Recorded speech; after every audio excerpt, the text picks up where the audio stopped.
សូមនមស្ការថ្វាយបង្គំពោះព្រះរតនត្រ័យនមស្ការលោកចាស់គ្រប់អង្គចម្រើនពរញាតិញោមពុទ្ធបរិស័ទប្រុសស្រីគ្រប់រូបនៅក្នុងគណៈពេលនេះផងដែរក្រុមធម្មយាត្រាយើងបានមកដល់ទីកន្លែងមួយនៅទឹកដីប្រទេសនេប៉ាល់ជាទីកន្លែងដែលព្រះសម្មាសម្ពុទ្ធព្រះអង្គទ្រង់ប្រសូតកន្លែងដែលព្រះអង្គទ្រង់ប្រសូតនេះគឺក្នុងរវាងចន្លោះនគរកបិលភ័ស្ត្រហើយនិងនគរទេវតហៈដែលការប្រសូតរបស់ព្រះសម្មាសម្ពុទ្ធបរមគ្រូនៃយើងគឺព្រះអង្គទ្រង់ប្រសូតនៅក្នុងឧទ្យាន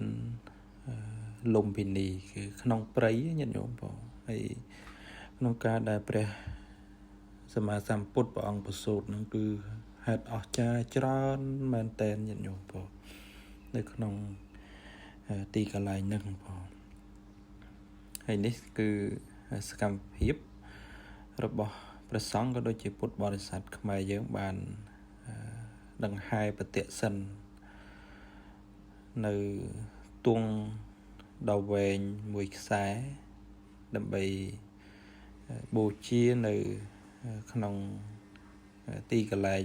ដែលព្រះអង្គប្រសូតនេះបងញាតិញោមទស្សនាមើលទិដ្ឋភាពទាំងស្រុងនៅក្នុងទីបរិវេណនៅក្នុងឧទ្យានលំពិនីនេះគឺស្អាតមែនតែនញាតិញោមបងមានការរៀបចំនៅសួនច្បារដើម្បីជាការ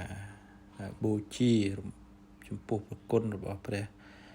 សម្មាសម្ពុទ្ធផងហើយមិនមែនតែខ្មែរយើងដែលមកគ្រប់បូជានៅស្ថានទីប្រសូតដ៏ធំនេះទេគ្រប់ជាតិសាសន៍ដែលជាអ្នកកាន់ពុទ្ធសាសនាគឺតែងតែមកទីកន្លែងនេះបងគ្រប់ជាតិសាសន៍ដែលកាន់សាសនាពុទ្ធណាបង